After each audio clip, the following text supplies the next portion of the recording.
dare call it ordinary, the podcast that digs into the unusual, unorthodox, and downright unsettling beliefs found at the depths of the internet and the heights of paranoia. I'm your host, Dylan, and with me is the garrulous and globular Brent. What does that mean? I don't know. I was asking my fiance for some good G adjectives. Yeah. And apparently that's something her mom says. Globular. And so that's what you are now. That's good. It's nicer than going with goddamn. Keeping a theme with the last I episode. Went with goddamn. My dad could not have listened to this one as well, so that would have been canceled. We're going to have some edits, some beep. I don't know what the best method for censoring is. I haven't learned how to, and I'm not going to. Yeah, and so since we only record apparently on holidays, it's a holiday pretty much every day of the year, if you look that up. Today is Friday, so what is it, the 26th? Is that right? I believe so. Let me check my watch. Yes. Yeah, the 29th. Not even close. Yeah, so... Well, it's an upside down. It's close, yeah. And Jimi Hendrix asked, if 6 turned out to be 9, I won't mind. That's what I learned from Jimmy.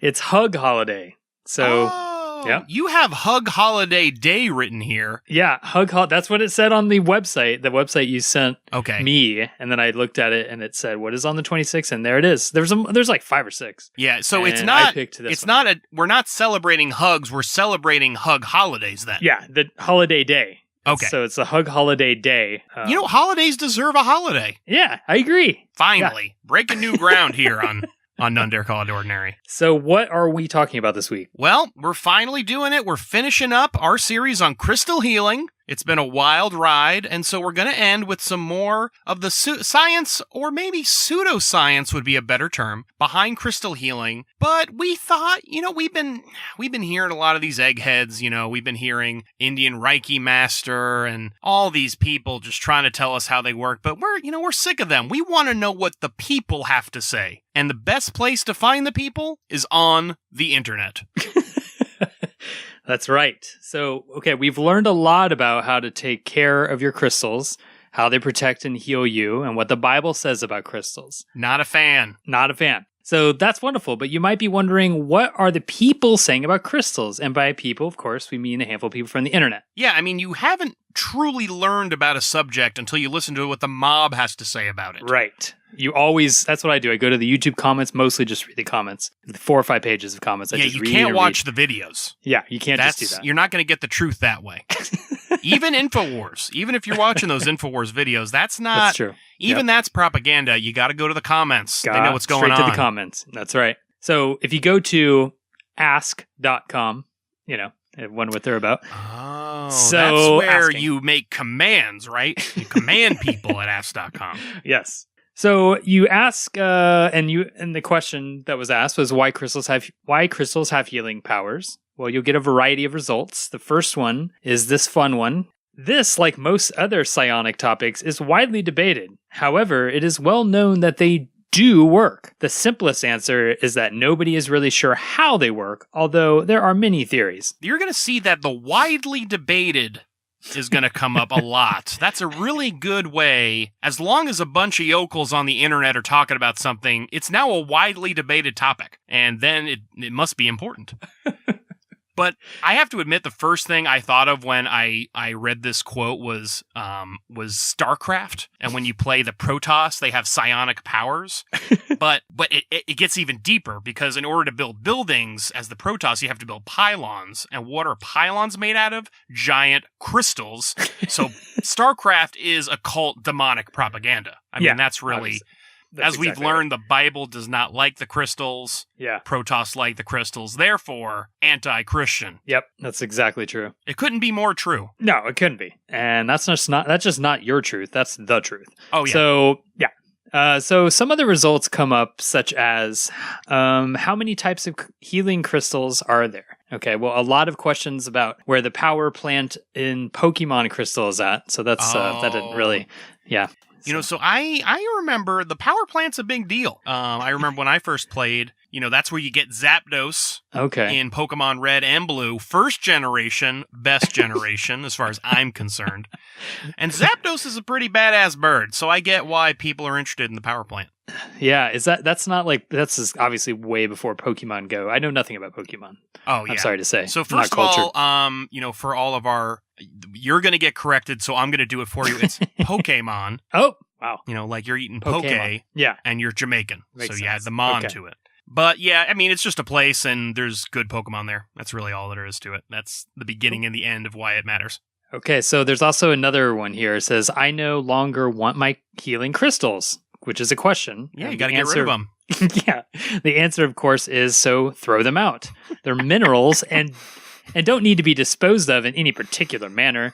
Leave them by a playground, and some kid will happily add them to his or her interesting rock collection. It's funny because that's always that's my perspective too on all the hazardous waste I accumulate. On my job, I just I find the nearest playground and just drop it right off. Yeah, that's perfect for the children. I mean, first off, I think this is wrong, though. You don't just throw your crystals out like they were some sort of trash. You always want to bury them, wrapped in sage, with a lemon twist surrounded by its fellow crystals. I mean, you got to make sure and put a small gemstone headstone so you can visit daily and recite the crystal discount chant. Discount chant. That's not right. The discard chants. Really stick it to them after you bury them. You give them this whole ceremony. Like, yeah, and then you're like, you're not worth much. Yeah. I got you for 20 cents at the Goodwill. Okay, This so is my secondly, crystal discount chant. and secondly, you have to leave them by the playground. I mean, that's ridiculous for some kid to find. What? These kids have not had proper crystal clearing and cleansing training. This could be a disaster. This is not good. Yeah, especially, I wonder about, what instructions you've programmed into these crystals. And you can only leave them in the playground. You have to program the right intention. That's right. So I can imagine some people have a more adult-themed program in their crystals, as we're going to find out later, a lot of bedroom crystal action happening. And so that could be... That's not good. Pretty much a sex offense at that point. And it is. I think you really got to be careful about leaving them on the playground. So another question was, how do you clear and restore the healing powers of crystals? The answer to which is you need to place the crystal in a 100% cotton bag for a week or so. So I'd like a little more precision than a week or so. Is it, 24 hours, 3 months, or so could be really, finicky there. But right. I mean, this is the one, I really talked up the power of the people to really tell us about crystals. But here's the danger is when you have lay people answering these questions, they didn't mention all the salt you're going to need for this storm. Oh, true. That's right. It's, the 100% cotton bag is not going to cut it. No. You got to get some Himalayan in there. Yeah. So here's another question. Here's yet another one here. So what is crystal healing used for? Well, the answer is amethyst is said to be used against acne. Atacamite. So, I think you might say it that way too. I agree. I'm going to keep going. Atacamite against venereal diseases. That's good. Agate against ulcers, and lapis I don't even know how to spell. I don't even remember seeing these. I think they're made up. This is you not just real. glazed over all these fake words. Yeah, you're just that's more fake words. I'll figure out how to pronounce them later. Oh, wait, no, I won't. I'll figure it out the day we're actually recording. I think I know this one. I think it's lapis lazuli. Lapis lazuli. Yep. My girlfriend knows she loves crystals, but she knows more than I do probably. And this is not a good time for me here. I'm dropping the ball on these pronunciations here. We need to get her on here to correct some of your... Yep. We need to have a quiz later.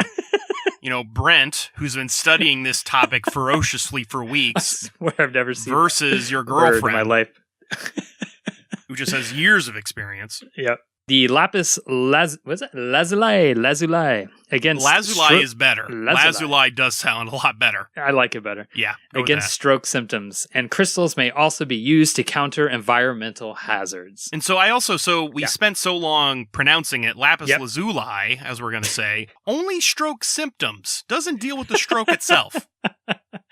Yeah, that's good.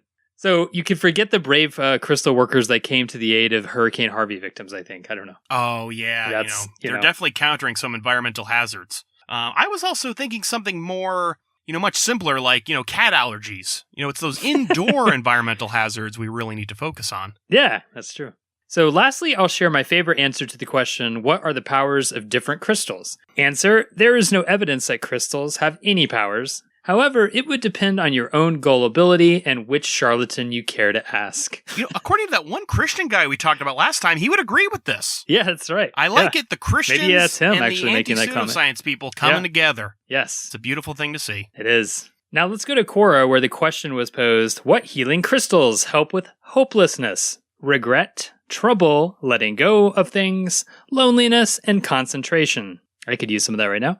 You could. I could. I am. Yes, rusty day here. 6 answers. I'll mention a few of them. Here we go. So the first is from Robert Dosa, or maybe it's pronounced Dasa, like your bird. Oh, it could be Robert Dasa. Dasa would have nothing to do with this. Good. It's good to hear. She's all about egg magic. That's the only magic she's interested in.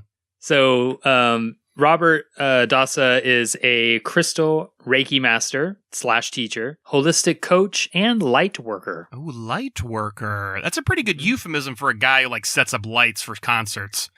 No, I'm not a stagehand. I'm a light worker. I make sure you can see Metallica in all their glory. Now, can I interest you in some lapis lazuli? So to answer this question, Light Master Dasa suggests you need a variety of different crystals to help with these things. He lists some crystals, and I'll go through a few of them, but not all of them, because that's not time. all. No, there are too many. There are so many, actually. This guy is way too specific. Yeah. Rutilated quartz. Rutilated quartz. This healing crystal is the perfect tool for letting go. On an energetic level, it cleanses and energizes your aura, going straight to the root of your problems and facilitating change. That's a vague solution for a vague problem. Done and done. I like this, though, because Let It Go, it was the theme song of Frozen. Yes. Crystals were thought to be frozen ice, so this is all checking out. You could see the connections here about how crystals are going to help you let go. Yes. Let go of your cash let it go. is what you're going to let go of. I almost tried to sing that, but I'm glad I didn't. Have you seen the YouTube videos of people putting the lyrics into Google Translate? Oh. And then translating it back to English, and then they sing those translations? No, but I'll look that up. That sounds great. Do it. It is great. So next up is smoky quartz. Not dirty. Yes, not dirty. We don't want to... Yeah, that's different. So this is the quote from the website here. It says, on an energetic level, it helps release old, blocked, and stagnant energy in your body. So on a mental... psychical level, this power crystal helps you to let go of old patterns and belief systems that block you from achieving your full potential. But a little in fact coming up here. That's how I finally let go of my belief in Christianity in my 20s. I stumbled across some smoky quartz. Smoky quartz made me an atheist, Dylan. Yeah, you're letting go of these stagnant beliefs with some of that, not that dirty quartz. That would have made you Pentecostal or something. Yeah, that would have. Yeah, I think that would switch me into Mormonism or something. Yeah, ooh. Mormonism, the dirty quartz of Christianity? Let's see what David Speaking Rubin of has Mormon, to say. did you hear Mitt Romney? Mitt Romney won. Oh, he did. Yeah, he did. Good for him. He won his district. Yeah. It's going to be weird. This Senator Mitt Romney, and I'll cheer every day. I know. And I think about that. Man, I got out of rehab a few days before the 2012 election, and I just prayed that Mitt Romney wouldn't be president. What? I know. Wow. What glorious days to live in. What privilege. When that is time privilege. We need to start talking about time privilege here. I know, that's true. What glorious days. But I also know I don't think smoky quartz is the only thing that will help with stagnant energy. One of the pesticides we use is a granular pesticide, and we use it to treat stagnant water. And so I imagine it would also work with the stagnant energy that's in the stagnant water. It makes sense, yeah. If you've got a fountain as a centerpiece for your crystal gridded home, for example, just stick a few of those in there. You'll be good to go. Okay, next up, citrine. So on an energetic level, it's a powerful purifier of negative energy. It encourages you to let go of anything from the past that is not serving your highest good. It also assists in learning, gives mental clarity and personal will, combining mind with will. Yeah, I don't know what any of that means personally, but I think it means that your life's going to be dope and you'll do dope shit. There you go. I think that's about the extent of what that means. Yeah, that's pretty good. I'll take it. Yeah. So next up, and the last one I believe here, or no, there's one more I think. No, this is the last of the, this is the last here. So it's rose quartz. So the quote is, it's a powerful crystal that helps with all emotional issues. All of them. All of them. Check off all the boxes there. So feelings of loneliness, check. Fear, regret, anger, blame, shame, hopelessness, and all issues related to the heart center, including love, can be released with the help of this crystal. You got Schadenfreude. So yeah. If you're afraid of snakes. Right. If you are envious of your boss. I don't know. Yep. All of them.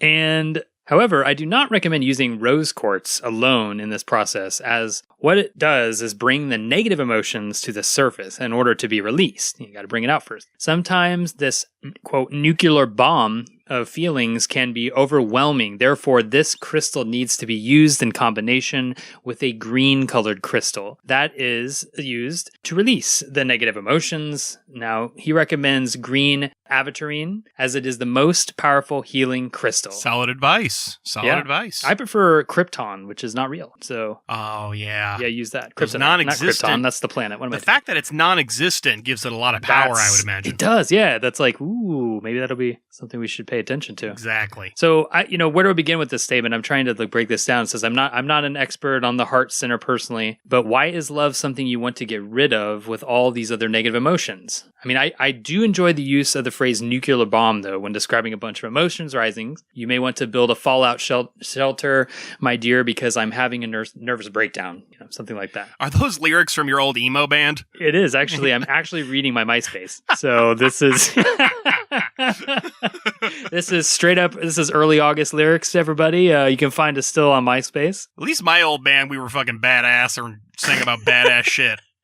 My old band was The Strength to Finish. We're also still on MySpace. Nice. God, the day the MySpace servers go down is a day when lots of early 2000s musical history is going to go up in flames. I know, seriously. And a bunch of really bad poetry. So much teenage poetry, which is now very popular. In Barnes & Noble, there is nothing but poetry everywhere. And it's all teen poetry. Oh, man, I could have made a killing. I know. Yeah, everyone should. I'm just going to print off all the old MySpace stuff. The strength to finish. And you guys broke up. That seems ironic. We did. We didn't have the strength to finish. We didn't do it. Our drummer, who was also, we were the kind of chief songwriters. Yeah. He labeled our album on MySpace as the best of the Strength to Finish 2007 to 2007. So yeah, that's pretty good. Dude, that reminds me, I was in so many really bad bands. I shouldn't say bad, but just really small in a small town. And I grew up in Jacksonville, Illinois, which is 20,000 people. The band I was in was we forget the name of the band, Open Fist or something ridiculous. No, I don't know. There's millions of bands we were in, but whatever we played, we had t-shirts made. Our friend was just so obsessed with it. He had t-shirts made, and it was a tour on the back, and there was 3 places, and 2 of them were his own house. It's well, that's why even bother, really? We always wanted to do a 24-hour tour of Nevada. Yeah, that would be cool. One of our ideas where we play a show in Vegas, then we play some country show in Elko, then go to Reno, and then come back to Vegas. That's a good idea. It'd be cool to just constantly play shows. What if you could just make a bunch of gigs every 2 hours somewhere and just play every 2 hours you're at a new venue. That is stressful. That is insane, actually. So, yeah, anyway, back to crystals, back to things that matter. Yeah, you were talking about the nuclear bomb. Oh, yeah, the fallout shelter. Yeah, the fallout shelter. I was thinking, we talked about that lady in the first crystal healing episode, I believe, who used rose quartz. Right. And I hope she took her advice, and I hope her husband isn't experiencing the nuclear winter of emotion after this. And maybe he needs to get some, too, so he can handle it on his own. Yep, fire and fury. Ugh. All right. Current events. Too soon. All right. So lastly, I'll end here on my favorite answer to the question on core. It comes from Reese Fish, Fisch. Make sure you guys know how to spell that. Write this down. Fish. Yeah. Fish. Fish. He's a 17-year-old who knows a little about everything, kinda, he says. That's literally his... bio. Bio. Thanks, Reese. Yep. Thanks, Reese. It's not even a real name. He says this, and this is very important to put on the air. No, healing crystals will not help.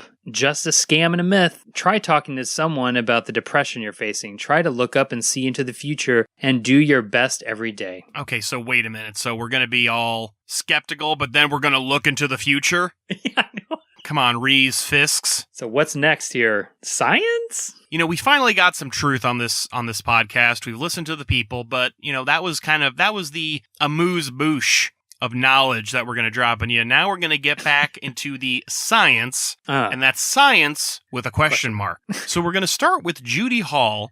Judy Hall wrote the Crystal Bible, which is kind of one of the main starts of the crystal renaissance in the 1980s, was the publication of this book. And so she's got a nice, more recent blog post about all this. And she said, no one can say categorically how crystals work. Which is, that's great. Yeah. Also just remove categorically from that sentence. It would be just as true. Don't need that word. Let me get this straight. So the lady that literally wrote the Crystal Bible is saying no one can know how crystals work? Yeah, it's kind of like the regular Bible. No one knows how that works either. So I think it's fair. I think makes sense. As long as what you write is called a Bible, you're allowed to do that. Yep, I think so. I think we could write a crystal Bible at this point. Yeah, we probably should. Yeah. And so, she has some speculations. Maybe it has something to do with the vibrational resonance or the water and crystalline content of the body, but, really, who knows? But, she mentioned some authors who might have more idea of what's going on here. One of them, who we're going to mention later as well, is Michael Geigner. Geigner thinks it has to do with crystals emitting light, which interacts with the human body. Crystals produce an energy field, which interacts with our energy fields, and this interaction is how they can heal. This relationship can be captured with a Carillion camera, also known as Carillion photography. Basically, this is just a way to make really cool pictures of electrical discharge. Have you seen these pictures, Brent? I haven't. I was going to, look at that. You shoot electrical stuff on a thing, and it looks like it has an aura. Huh. So a lot of this aura stuff, they get really excited about this Carillion photography, something like that. Oh, yeah, that's really cool. Like really all fractally and very kind of fractal looking stuff here. But they aren't That's auras. Cool. They're not photos of your life energy. It's just, the main variables for a human being when you film them with Carillion photography is skin moisture and contact pressure. That's really it's just how, tingling your skin is, basically. How electricity is interacting with your skin. So not that interesting, but cool. Well, I'm looking at the pictures of the Carillion photography here of a human, and is that an orb there too? I'm just joking. Oh no, got a double whammo. Yeah, we got to deal with the orb orbs and Carillion. Orbs, orb and energy field, double. Can you imagine dying and coming back as an orb? Man, I don't want to be an orb. All you can do is make cropsicles. That's it. You do a bunch of stuff people don't believe. You make crop circles. Hang out at the farm. You got to hang out at a farm alone until one old farmhand sees you. That's a terrible life. That's hell. Yeah. Judy Hall also speculates that the healing power of crystals has to do with what they're actually made out of, the mineral content of the crystals. Mm-hmm. For example, kunzite contains lithium, which is used for bipolar disorder, and malachite contains copper for arthritic discomfort. So I have a strange suspicion that we can't just infer the fact that pharmaceutical applications of lithium and copper are effective, that rubbing yourself with a bunch of kunzite is going to make you bright and cheery. That's a hunch. It's a hunch I have. I don't think there's a one-for-one match here in terms of effectiveness. Yeah, and certainly not if the kunzite hasn't been smudged with sage first, let's be honest. Yeah, definitely. Yeah. You got to smudge. You got to get that in there. Smudge.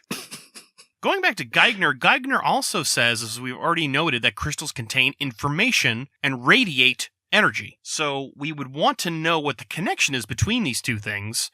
We don't. It's just another mystery. It's the mystery of the dear friends, our crystals. Yeah. We just don't know why they do both of those things. For as it says in the first verse, in the first chapter of the first book of the Crystal Bible, in the beginning, crystals created confusion. I think that's the, straight up. They did create a lot of confusion. It would have been nice if that program to get rid of confusion was already built into them. If they could store all this information, why isn't anyone putting in that information about what they actually do? We need that paperclip in Office, Microsoft Office for the crystals. Geigner also says that if you get the right information and the right crystal carrier together, it'll bring the body to balance. Again, I don't know how this works. How do we know which information is right for me? Maybe I need to know the score for the latest World Cup match. Or maybe I need to know the number of hairs in Hitler's mustache. I don't know. I don't know what information I'm going to need. Dude, have you been watching the World Cup at all? A little bit. I've been, because I go to places where they try to be cool and pretend they like the World Cup, and so it's on. Yeah, and so I'll see it in those situations. I don't know if you saw this game. It was a really good game. It was very close. Portugal was supposed to utterly destroy Iran, but it was very, very close. And Iran actually had a chance to win the game at the end, but they missed the goal. But anyway, they had this commercial on there. I don't know if you watch these at all. There's this commercial. It's always like, "Hey, America, consider rooting for, Belgium or whatever, Switzerland. We gave you chocolate or something, It's like there's this guy, this one guy, it came on and it was like, this guy says, "Hey, America, consider rooting for Germany. We gave you," and I interjected, "Hitler." Like, oh, Jesus. But there was, of course, it was like Frankfurters. But yeah. Everyone's like, whoa. You got to be careful with your, Germany's made some contributions. You have Kant. Right. And then you have Goebbels. That's, you got to... It's a pick and choose story with German history. No different than ours, by the way. I can only imagine the commercial that's airing in Germany. "Root for America. We brought you fucking nothing. Yeah. Jazz." We managed to just beat down an entire race of people, and they produce beautiful music amongst, scientific and artistic. Yeah. God damn. That's what we do for the world. We beat people down until they do good stuff. Because we can't do it on our own. And then rip it off. Yeah, that's it. That's talking to you, Kenny G. So also, the Geigner was talking about crystal carriers, and I hope mine isn't Sprint, because when it comes to my phone, they're not doing so good. I can only imagine the havoc they would bring to my body's, balance of my personal energy grid. Right. I would never get signal. Okay, so what are some other ideas for how crystals work? Well, it could have something to do with frequency, which this is something we've heard a lot over the past few episodes. And so Hall says that every crystal has its own special vibration. Because of the orderliness of the structure of the crystal, the vibration is the same throughout the crystal and different crystals of the same type. Bringing together crystals of the same type creates a harmonic convergence, a coherent, resonant system with a stable frequency template. Remember the crystal grids, kids? This is how it works. Finally, we're getting some real science in here. Yeah, it's all about the harmonic What does that mean, like same type of crystal? Like the same type? So basically all the smoky quartz will have the same. Right. I tried paraphrasing this in a way that actually made sense. Okay. But basically, that makes sense. Every part of the smoky quartz will have the same vibration, and then every chunk of smoky quartz will have the same vibration. Okay, so basically every type is in you have to keep the smoky quartz with the smoky quartz, and bring those together. You're not going to natural crystal kind. Okay, obviously. So this crystal energy can be affected by other kinds of energy, like magnets, color waves, intention, or the power of thought. So there's a couple of big jumps here. First, color waves? Like, what the fuck is that? You mean light? There are no color waves. Well, I think you have to ingest DMT first, and then no, don't inject it, ingest it. That could be it. Then you can You'll set see up some your color crystal waves grids. Then. Yeah, definitely. I like the impossible idea of a casual DMT user. Just like take DMT and hit up the clubs. What could go wrong? A lot could go wrong. Like, what? I think I might be a casual DMT user in that I only did it once. I don't know if that counts. Yeah. Does that make me super casual or I knew people that used to do shrooms like in Vegas. They do shrooms and go out to the casinos. What are you doing? You're not Hunter S. Thompson. Like, what is going on? I did shrooms once and had an argument with my friend for half an hour about whether or not I could drive to the gas station that was like half a mile down the road. Yeah, you don't want to do much. It's like, let alone go into the clubs. Right. I can imagine. Go to the bars and, oh, God, nightclubs. Horrible. Dumb idea. Not for me. Also, I like how this goes from, different kinds of energy. Like, it goes from magnetism to the power of thought. I want to know the laws of physics that relates magnetism and thought again. I didn't think we got to that point yet. Well, it's a law of concentration. It's similar to the law of conservation in physics, except I just made that up. Oh, but that doesn't matter. It's just as real. Yeah, you said it. You intended it. Mm-hmm.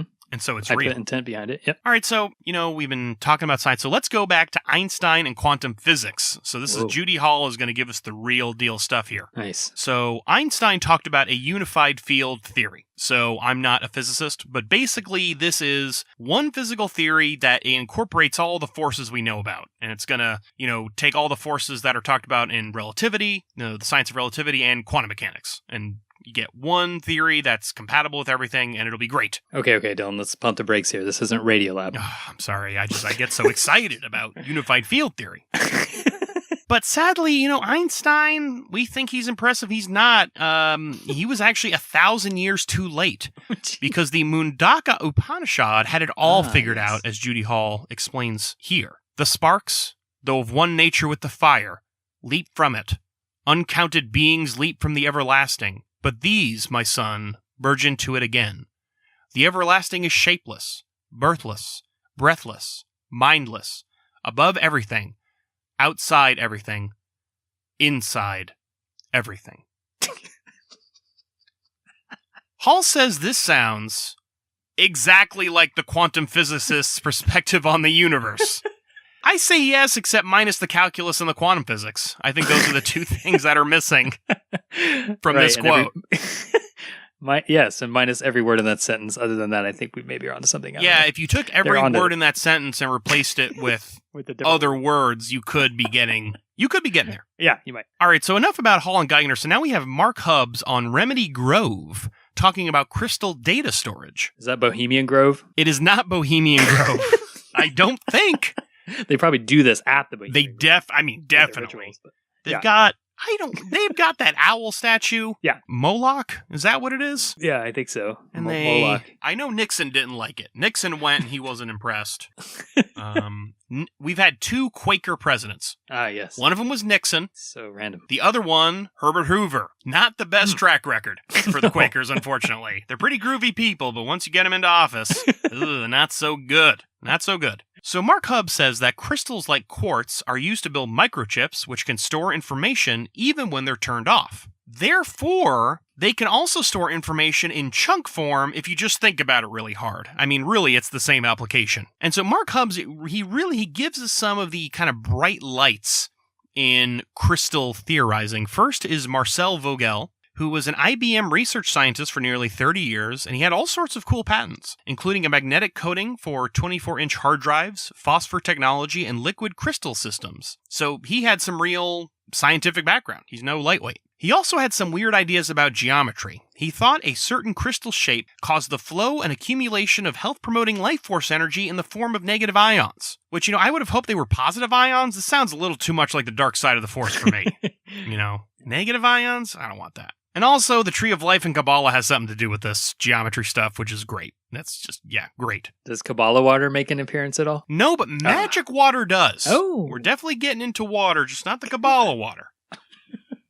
Next, Mark Hubbs also brings up Michael Geithner, some other points that Michael Geithner has to say about how he's proved unequivocally that crystals can heal people. So we've got unequivocal proof, which is pretty cool. Good. We don't always get that on None Dare Call It Ordinary, so it's good to finally get it out there. So what's his proof? Well, he hooked up a bunch of people to a crystal, and he hooked the people up to this computer that measured their auras, and he put a crystal on their back, and it changed the reading on the computer. So, high-tech stuff. The problem, though, is that there was another study done by me where I also invented a computer program, but it doesn't detect auras. It detects incredulity. And that I got all the same readings. It must be just one of those synchronicities I keep hearing about. I don't know. It's exactly the same. I have to say, this is like one of my favorite sentences so far in the series. He hooked them up to a crystal and measured their auras. That's perfect. I mean, if this isn't science, I don't know what is. If you hook someone up to a machine, it's science. Yeah. That's all you have to do. Science. Doesn't matter what that machine is. Right. If it's got a readout, you are now a scientist. Mm-hmm. It's true. And lastly, I'm going to talk about Dr. Masuro Emoto, and this is where the magic water gets in.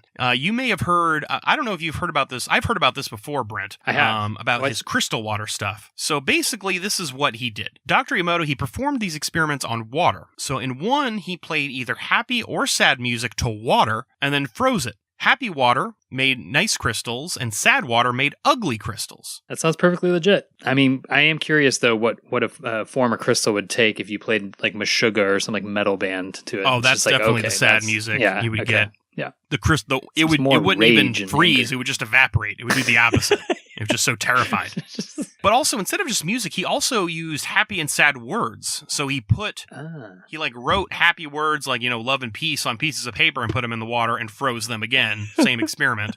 So it's official. Water can read. Yeah, water has a soul. Water definitely has a soul. Yep. There are some problems with his methodology, though. We don't want to just be, positive. We want to get both sides on this. First, there's a problem about what an ugly crystal is versus a beautiful crystal. I mean, it seems a little subjective. Yeah. I actually put some of these crystals on the Instagram page, and I like the ugly crystals. I'm a fan of them. Yeah. But Dr. Emoto does have a response. You're wrong, idiot. You don't know what a beautiful crystal is. Yeah. The other slight problem is that his results were much easier to reach considering he threw out samples which went against his hypothesis. So, that always works. p-hacking is alive and well in the crystal healing research. But, this isn't just about water. It's not just about bad science. It's about all of us, Brent. Good. It's about you and me. Yeah. And it's about what these crystals and this water can teach us about all of humanity. And Dr. Emoto says this. In my lectures, I talk about how water and water crystals are 10% goodness, 10% evil, and the rest, 80%, is opportunist. When the 10% that is goodness and the 10% that is badness in water crystals fight, then the 10% that is goodness wins and overpowers evilness. So, if the 10% of goodness would carry past that fight to the 80% that is opportunist, then the 80% will follow the goodness, not the badness. Likewise, 10% of people are positive and believe in this, 10% are skeptical, and the other 80% are looking to see who wins. Just beautiful. 100% bullshit. 100%. And I like how the people who don't believe this are evil. Like, that's basically, we're the evil ones. Yeah. Sorry, Dr. Emoto.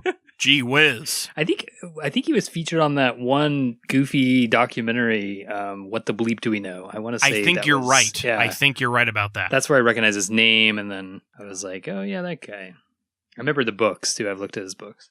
So now to look at an article called Crystal Healing. Is There Scientific Proof? A How-To Series by Naya Armadi from the ofthewolves.com website. So the article asks, is there any scientific proof that crystals really work? I want to say right off the bat that I bet they would call our website ofthesheep.com. Zing! Oh!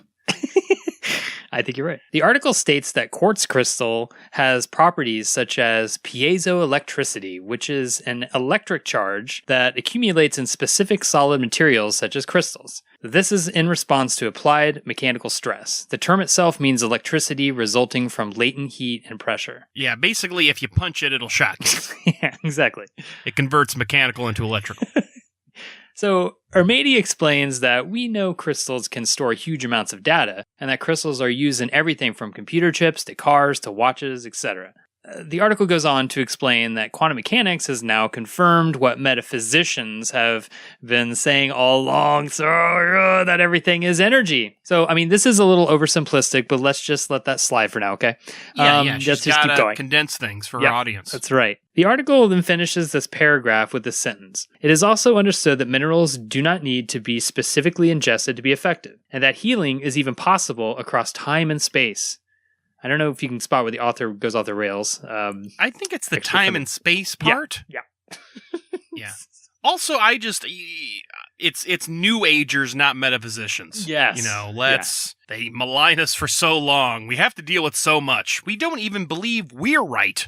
Like, we hate ourselves. We don't need these other people maligning us in addition to that. Also, I'm really glad I don't have to ingest them. I prefer the coffee crystal to quartz crystals in my cup.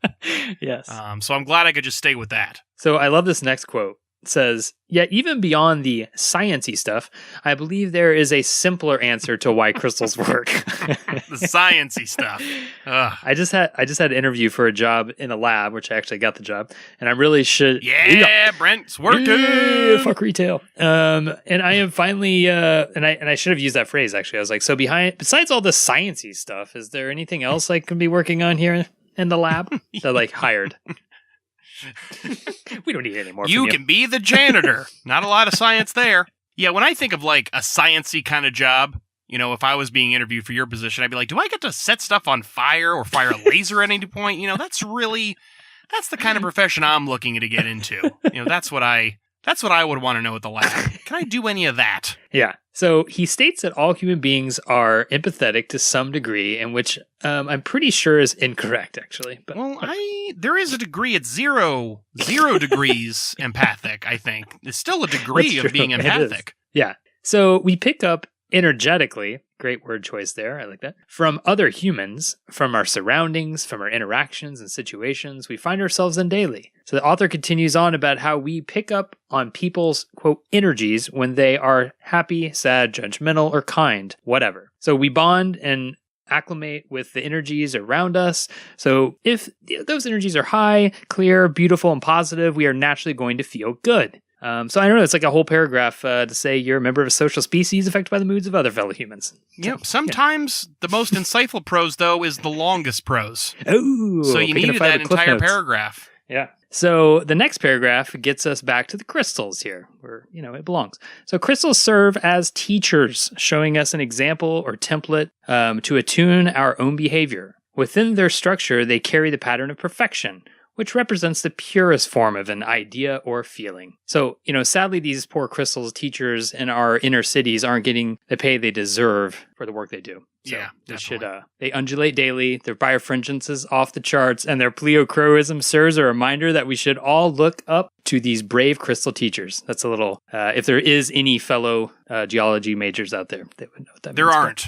There aren't, and no one's listening to that. That you know, yeah, I keep telling them over and over. It's like, listen to it, guys. They're like, no. Fast forward 15 seconds. So also crystals carry the pattern of perfection. So this pattern represents apparently the purest form of an idea or feeling. You are telling me the purest form of idea or feeling resides in Dylan's cat Lewis's litter box? It's not quite as pure as it could be because of what Lewis does in there. Poor guy. Yep. He doesn't.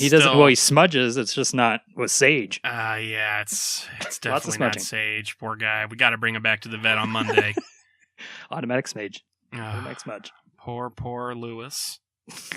So the last paragraph states, they are a wonder of nature, really. Just like the plant and animal kingdoms, the mineral kingdom exhibits energy. And just because we don't completely consciously understand how it works, we know absolutely that our subconscious and our emotional and mental bodies are affected by energy.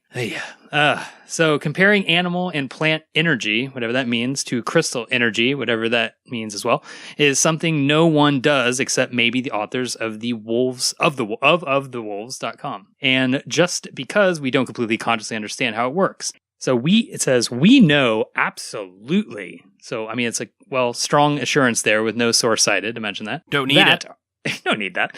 Unneeded. That our subconscious and our emotional and mental bodies are affected by energy. So I got literally zero information from that sentence. Did you, Dylan?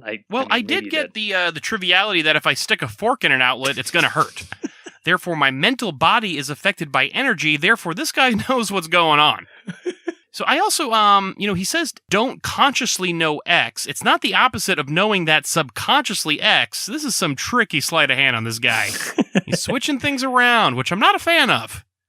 We have to be straight shooters when it comes to the crystals. Mm-hmm. And by the way, sticking a fork in an outlet is also how you stop being Dougie and turn back into Agent Cooper in Twin Peaks. Oh, sorry, I just spoiled that. Spoiler alert. Actually, that was a pretty big spoiler. Okay, so the next paragraph begins with, okay, I'm ready to try that. How do I start? I'm not remotely convinced this works. I'm not ready to start. Can we go back to the idea of energy being everything again and phase and parse this out a little bit more? No. Sometimes you have to fake it till you make it. Or just fake it forever. I don't remember how the saying goes. Something like that. Just fake it. Fake it right now. Fake news. The best way to do this is to just quote this in its entirety, so I will. As minerals combine, they create every color you could imagine, and these colors activate things within us that we associate with that color. For instance, pink with love, green with growth, and violet with magic, just as you might imagine. So there's that. Stones that fall in the warmer color palette, which is red, orange, and yellow, are typically more energizing. And the cooler tones, such as blue, green, and purple, are more calming. It's simple color therapy, guys. So therefore, you use them accordingly. For instance, placing an energizing stone in the office or a calming one in the bedroom. There are also exceptions, of course. If you want to spice up your love life, you may want to, there we go. Might want to try an energizing stone in the bedroom. So carnelian is a good one for that. So the stuff is nothing new. It's just color associations, and we've heard this all in previous episodes. Yeah, I like some of them, so I really like violet for magic. I never associated violet for magic. I thought the whole damn thing was basically magic. I didn't realize that's a subset of crystal healing, is the violet part, is the magical part, I should say. Also, this idea that the warmer colors are energizing, none of them has worked outside all day long in the summer. That shit makes you tired real quick. Oh, yeah. Yeah, it's true. I was out today earlier, all day, just in and out of cars and into different stores and stuff with my girlfriend, and I was just like, the weather is like 105, 106 here. Oh, man. So it's just like, just in that short period of time, it's like... That's it. You don't even have to work. I came back here and I was like, I have to go to bed immediately. Yeah. It's like I am zapped. Ugh. It's crazy. Okay, moving on to the portion of the article with the heading, Using Crystals at Night. So, just in case. Armady says, speaking of bedrooms, that's a perfect place for crystals because they can help us while we are sleeping. Okay? So, when we're in a dream state, we can be more receptive to them because our logical mind is turned off. Of course. Yeah, so, I hate to be the one to be the one who gives this diagnosis to Armadi, but I'm afraid his logical mind may be turned off during his waking life as well. I'm not sure. I don't know. Could be a problem. See, my problem is that I don't go to sleep when I should because my logical mind is turned off because I'm staying up all night reading about crystal healing. I'm not getting any sleep. Okay, continuing, here's another quote. If you have trouble sleeping or any sleep-related issues, try placing a selenite tower on your bedside table. So selenite is a fiber optic and it catches light and reflects it back into the room. It creates a tranquil space to help with good sleep. Damn it. I mean, we actually do, like, me and my girlfriend have a selenite tower lamp. Oh. And I think I have if you go to my personal Instagram account, you'll see a picture of it. It's really cool looking, actually. But I have it downstairs by our couch in the living room, where we watch TV. It's like, no wonder I keep falling asleep during those exciting episodes of, Sense8 on Netflix. I don't watch Sense8. I just wanted to... See, I was going to actually... It's too SJW for me. Oh, okay. Just kidding. I don't know what it is, so I'll believe you. It's really bad, actually. Okay, yeah, because I was going to suggest that you kept falling asleep. It wasn't because of the crystal tower. Maybe it had something to do with the show, but I don't want to close the door to future Netflix sponsorships. It's true. I'm not going to make Netflix any kinds of claims shows like that. Yeah. Good point. Okay, so the author suggests if you are interested in exploring your dreams, lucid dreaming, or even receiving messages through your dreams, try placing a Labradorite stone under your pillow at night. The one thing we need to say, though, right off the bat is don't make the mistake I did. So I placed a softball-sized chunk of Labradorite under my pillow, and I had really vivid dreams. They were dreams that I wasn't asleep and that I had terrible, terrible neck pain. So you got to watch out for that. Yeah. It's funny, when you wrote that, I misread messages as massages. I was like, oh, yeah, sign me up. Yeah, that's a little different. I don't think you're going to get that from a crystal. Right, unfortunately, which is surprising. So the one drawback here they don't tell you is, sure, you receive messages in your dreams with Labradorite under your pillow, but it's only messages in an ancient crystal language, that only Labradorite retrievers can decipher. Oh. Did I just say Labradorite retrievers? You did say Labradorite retriever. That joke works much better when you say Labrador retrievers, and it still doesn't really work, but that's fine. It wasn't funny then, it wasn't funny now. It'll never be funny in the future. I must have like the unfunny crystal in here. Which one? Let me move this. There we go. Let me take this out of the room. This crystal is not working. Get that unfunny crystal grid out of there. Get that. Yep. For nightmares, try chrysoprase under your pillow or bed. So why you say, well, okay. Yes, the crystal grid is back. So who cares why? Yes, the crystal grid is back. This time it can be constructed just for your sleeping pleasure. And I quote, you can also place 4 pieces of selenite, hematite, or quartz at the 4 corners of your bed, creating a perfect protective grid. 4 corners? What the hell? What is this, author? Some kind of flat bedder? Yeah, I ain't no flat bedder. I know my bed is round. I have pictures from space. You have one of those fancy round beds, damn. Ooh. So Armani goes on to say, if I've had an emotional week, I will sleep holding onto a rose quartz. And it's not uncommon to find I am still holding it when I wake up. It's not uncommon. So agates are also good crystals to hold during sleep. Now, any stone which feels comforting to hold can help you sleep much better. So a good practical joke is to take the agate out of your partner's hand while they're sleeping and replace it with a fake dog poop. You know, it's always a classic. So you make sure you want to videotape it and you want to submit it for the 15,000th season of America's Funniest Home Videos. See, I think a better idea is to take it out of their hand and replace it with nothing. Whoa! Because I know for a fact, you know, if my fiance did this, I would just get scratched up all night. You know, if she's holding some sharp-ass quartz, no thanks. Just get that out of there. I can't be sleeping next to that.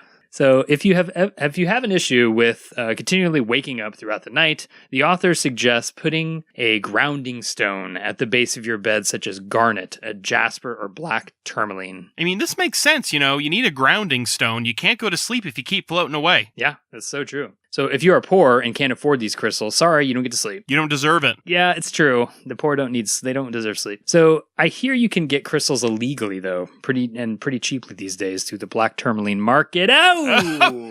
Hey! Okay. So lastly, Armady states that to assist with detox during sleep, you will want to try a piece of ocean jasper and obviously placing it under your bed. Don't be a fucking fool and make a crystal grid out of it, man. This is how people get hurt. Fuck, pay attention. Yeah, you gotta pay attention. I want it to be known for posterity that Brent initially wrote, "Don't be a fucking food."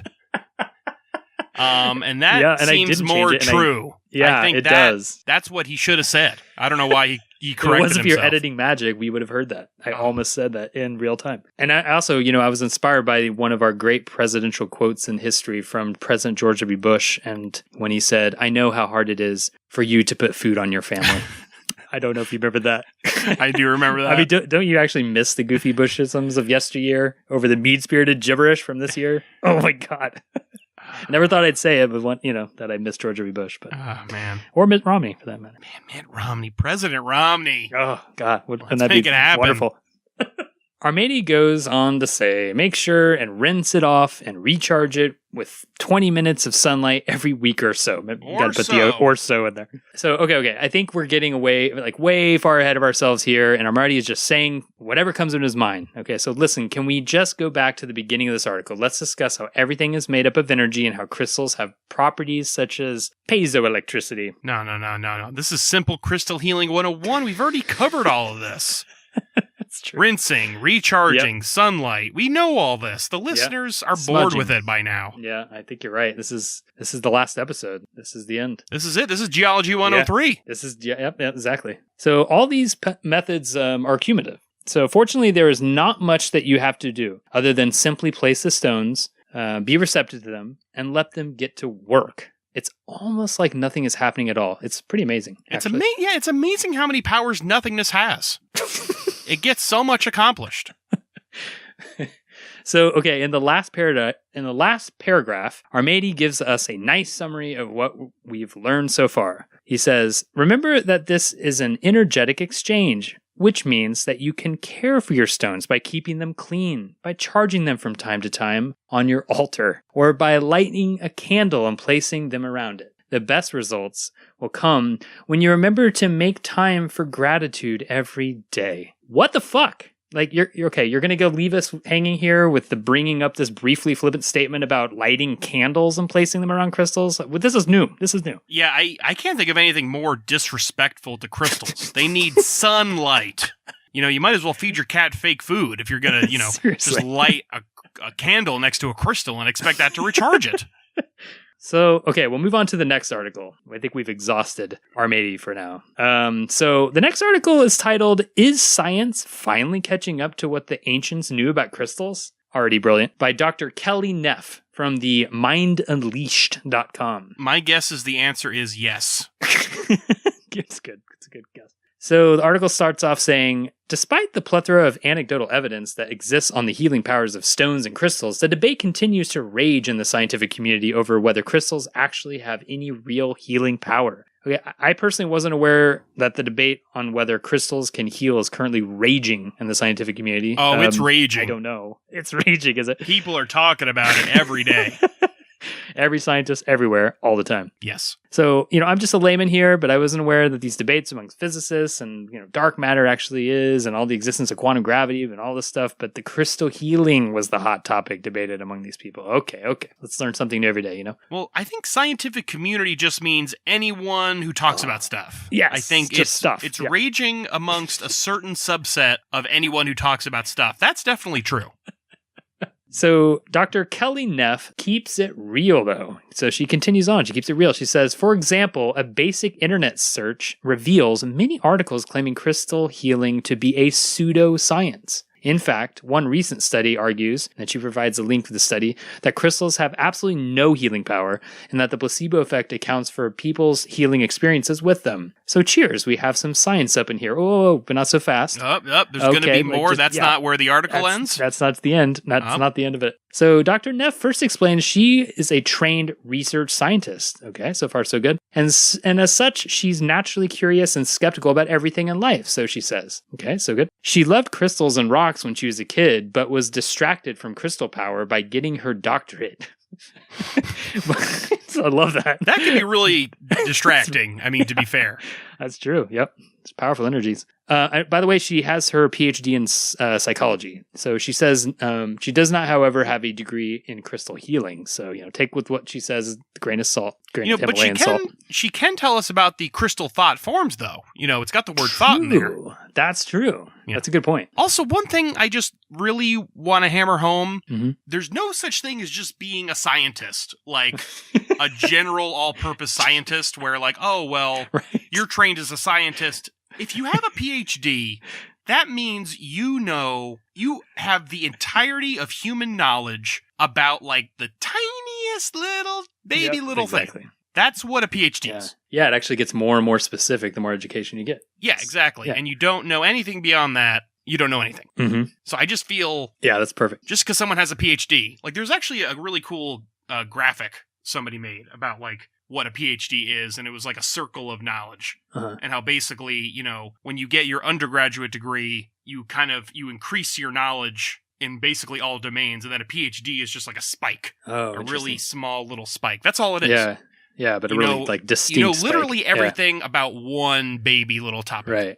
That's all it is. Yep, exactly. So anyway, in her late 20s, in a rough patch in her life, she says she began meditating. And during these meditation sections, she would see visions of crystals. She says, I didn't know why, but I wanted to touch them and hold them. This is like a David Lynch. I could just see, it's like the beginning of the Elephant Man. I don't know why. Yeah. I just wanted to touch them and hold them.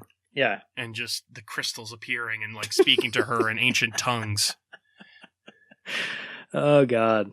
I have to say this real quick. I was watching a Eraserhead the other day, or last night, and there's this extra, because I have the Criterion thing, and there's this extra, and it just, you put in the extra disc, it's supplemental stuff, and it's the years, 1990, whatever, because it came out in 77, and then it's these 5 years, and you click each one, it was what was talked about Eraserhead then, whether it was a documentary or whatever, and there's this one, you just click it, and it all does open up. I think it was 93 or something, and it just opens up, and it's just David Lynch sitting on this couch, this really grainy VHS tape photo, and he's just sitting with three stuffed Woody Woodpeckers next to him on the left, and then 3 on the right, and he's just hello, these are my friends. It's oh, what is happening? And he's just this is Doug, John. And it's just I'm David, and he's just okay, that's just, he's we just want to say thank you.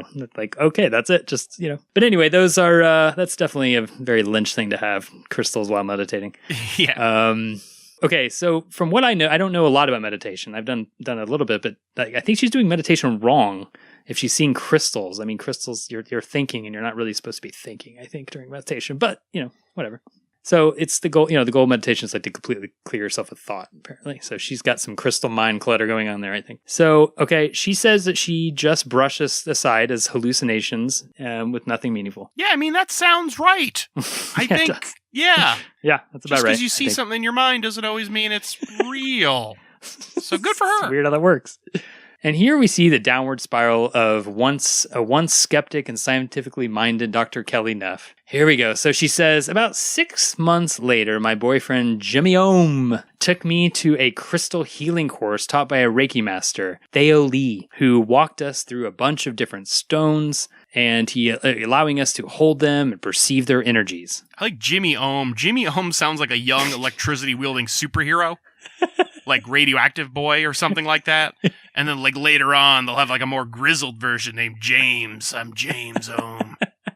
Or Jim Ohm. Yeah, and his powers are just reduced to like slightly more static electricity when he grabs blankets at night and walks around. That's kind of boring. No good. So in what was very much a blind experiment, I found that even with my eyes closed, I could feel how each stone was different and how it resonated and vibrated in my hand. I felt something real, that's in italics, that I could not explain or ignore. So for starters, her initial misstep here is that she went with a blind experiment. I think she needs to add another blind in there, but, double blind experiment. Also, the word real. Also, the word real in the sentence, like I said, is italic. So I felt something real is in italics, so it's scientifically sound. Yeah. It's obvious. Yeah, it's real. I felt something real. Really real. So continuing with quoting the article, fast forward a few years and I am now a complete crystal fanatic. I use them on myself during Reiki. I apply them in healing sessions for others. I sleep with them under my pillow. I grid my house out with them. So I keep them in my car. I gift them to loved ones and random strangers. I just picture Dr. Neff approaching a bum on the street and handing them a crystal. Here you go. Now build a crystal grid out of your cardboard box. You aren't going to go buy booze with this raw quartz now, are you? I could get a top dollar at the New Age store. I don't know why it's 1930s gangster. But he probably could is the sad part. So the next heading in this article is called, Why Do I Do This? That's a great question. I ask myself that every day I'm alive. Like as soon as you open your eyes in the morning, why do I do this? What's her answer to this question she just asked herself? She says, because I have to trust my intuition. So, great scientific approach, except for the exact opposite of that. Yeah, I mean, she should really be trusting her dowsing rod. Oh, true. Good point. No one is listening to the Indian Reiki master here, which is really the sad thing. I know. They need to listen to our other episodes before. Yeah, for real. So then she becomes plagued by her old, skeptical, scientifically minded past and goes on to say, maybe this is just the placebo effect and these crystals that resonate so deeply with me are just dumb rocks. Yep. That's a little extreme, but then in true crystal power form, she goes back to her truth here. She says, but on some deeper spiritual level, I know that this is not the case. It's convenient. Yeah, it is. So convenient. So she continues saying, some people might criticize me for this perspective or call it pseudoscience, but I bet those same people are reading this article right now on their device's LCD screen, which stands for liquid crystal display, which is powered by a processor chip made of silicon, an element derived or synthesized from silicate materials in the Earth's crust, aka crystals. So are crystals just random rocks? Or are they some of the most powerful and intriguing materials on this planet necessary for the functioning of modern technology? I'm going with the latter on that one. Yeah, I am too. Solid point. Just like some people right now may be behind on listening to our podcast and are listening to this very episode during the holiday season, surrounded by Christmas decorations, including a mistletoe. You're catching up. I understand. People do that. I listen to old episodes of podcasts. So is the mistletoe just some random weed? Or is it some of the most powerful cancer-curing remedies on this planet, necessary for the functioning of healthy cells over cancerous cells? The latter. Yeah, clearly exactly. The latter. Again. I just like this. You can make a fancy thing out of something, therefore my goofy belief about that thing is true. Like, that's all this is. That's all it is. So here we go. Dr. Neff titles the next heading with The Science of Crystals. So finally, after all this, some science from a scientist. An intuition-based scientist, but, a scientist nonetheless. So, yeah, we got to get something. Yeah, something. So she says, crystals are millions of years old, forged during the earliest parts of Earth's formation. Okay, so far so good. They are the most orderly structure that exists in nature, meaning they have the lowest amount of entropy, so a measure for disorder. Crystals are structured in such a way that they respond to the inputs of all different energies around them, leading them to oscillate and emit specific vibratory frequencies. So because the crystal lattice is so balanced and orderly, the energy it emits is constant, and when dissonant energy is inputted, it is balanced and transformed into a harmonic energy. So she says, I am a psychologist, not a physicist, so for more specifics on the physics behind this, check out this great article by Alpha Healing, is that Alpha Healing? Aleph Healing. Sorry, it's a link here. So the link, you go to the link and it shows you what it is here. Yeah, I like this. I'm no expert, but here's my explanation anyway for some reason. I don't know. So the link she offers leads to yet another horribly designed website. There are so many in the crystal healing community. I don't know. You would think there would be a web developer, Crystal. Yeah. I mean, it's all about programming. Why can't they just program if you could program a crystal, you should be able to design a website. So true. Yeah.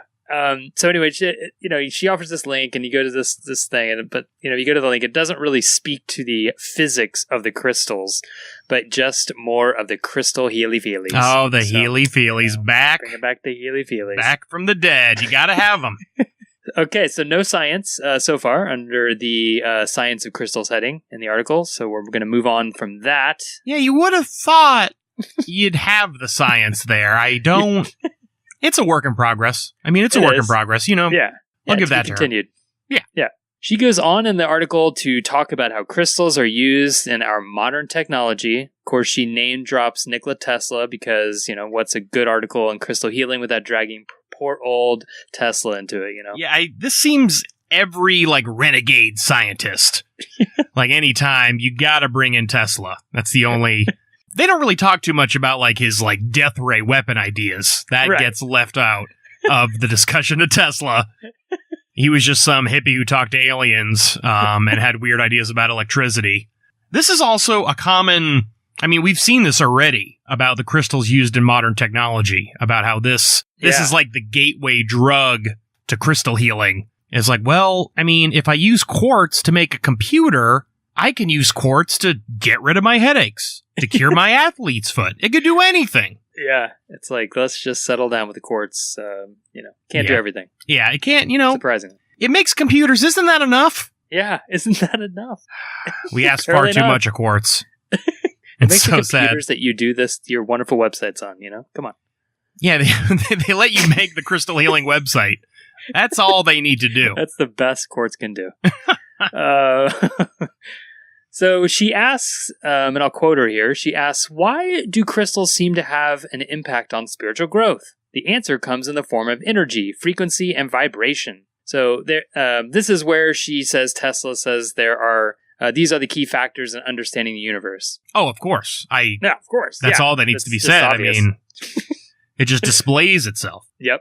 I actually love the merging of actual things, testable and observable things like energy, frequency, vibrations, with very vague, ill-defined things like spiritual growth. It's nice. And you never hear what energies and frequencies and vibrations are important. Right. It's just each crystal has a vibration, has a frequency, and where's some numbers? Can I get some kind of data? Any kind of data, really. Just one number.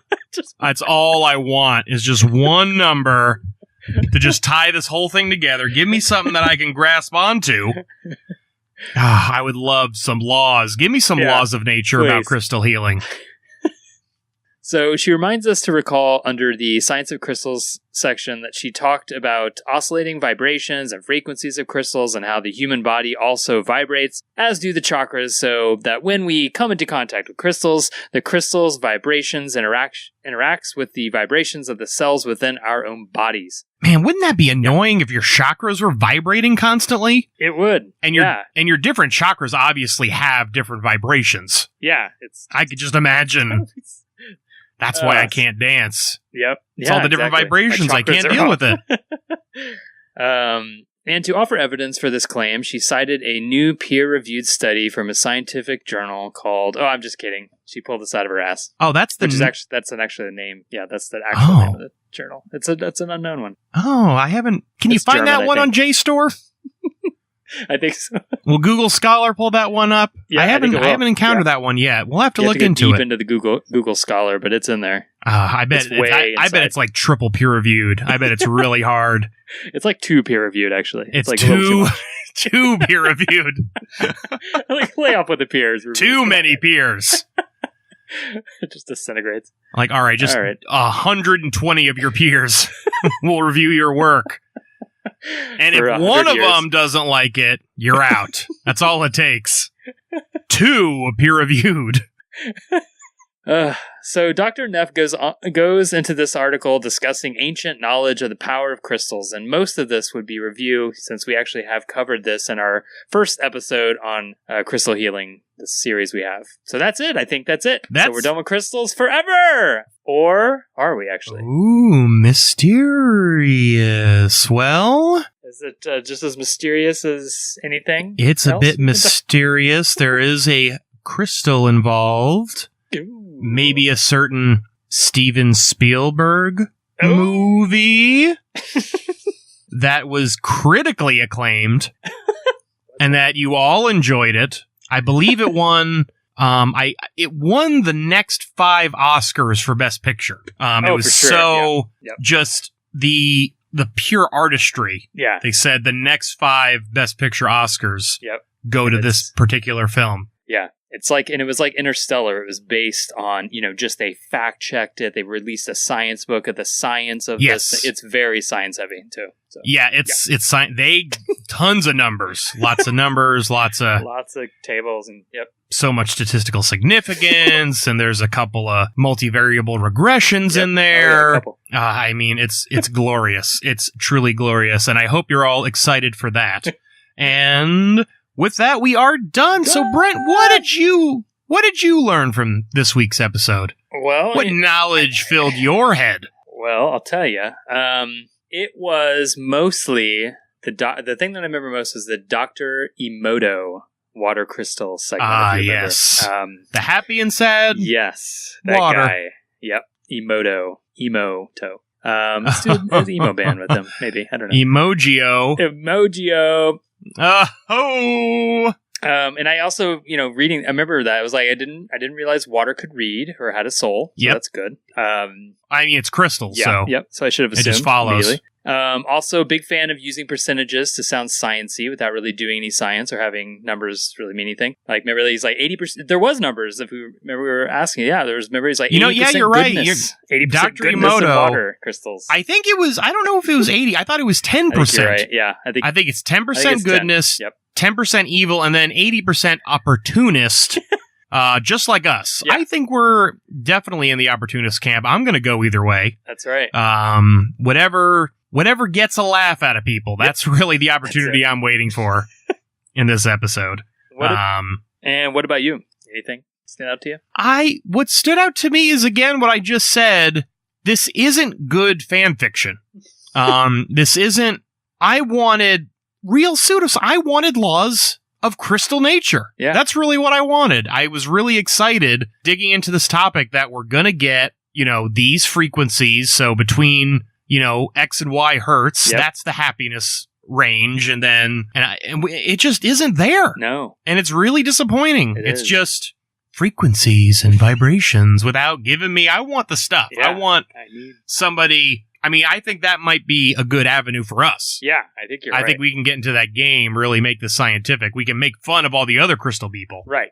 Yeah, get into the real science behind frequencies of crystal. It's like scientific socialism. You make fun of all the utopian socialists, like, oh, you're a bunch of dickheads. It's scientific fact, this dialectical materialism. We could be that. We could be the Marx of crystal healing. Which I never imagined would be a thing. Never thought you'd say that sentence, I'm sure.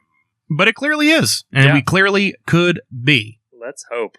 So, a couple things to wrap up. One, we are very sorry how long this episode took. There's been a few twists and turns in our lives. Some positive, some not so positive. And we'll probably be hearing more about that in the coming weeks to come. And hopefully we'll be on a more regular schedule from now on. We can't guarantee that the schedule will be the same every week. But, I think this is a bit of an aberration. So we're hoping that we go to a more week to week and a half-ish schedule like we've been doing. Yep. If you want to reach out to us, we have an Instagram at None Dare Call It Ordinary, where we're posting fun pictures that we find on the internet. Some we made ourselves took ourselves. Yes. Some beautiful ones of Brent, I must say. and you and your mask. That's a good one. Indeed, my mask and was on there. Dylan, an old school Dylan picture. The old school Dylan when I was really cool, when I had my Nirvana shirt and my braces and my acne. That was really, it's all been downhill from there, really. We also have an email, nonedarecallitordinary@gmail.com. So tell us what you think. Yeah. Did we get something wrong? Did we get something really wrong? Maybe catastrophically incorrect? Just let us know. We know you hate it. Yeah. So just let us know. Yeah. I'm also on Reddit. We kind of have a semi-official Reddit account, None Dare Call Ordinary. I mostly use it to answer questions about philosophy. That seems to be what I'm mostly doing with that, but we're also on there. If you like talking to people on that format, go ahead and do it. And I think with that, we are done! Go!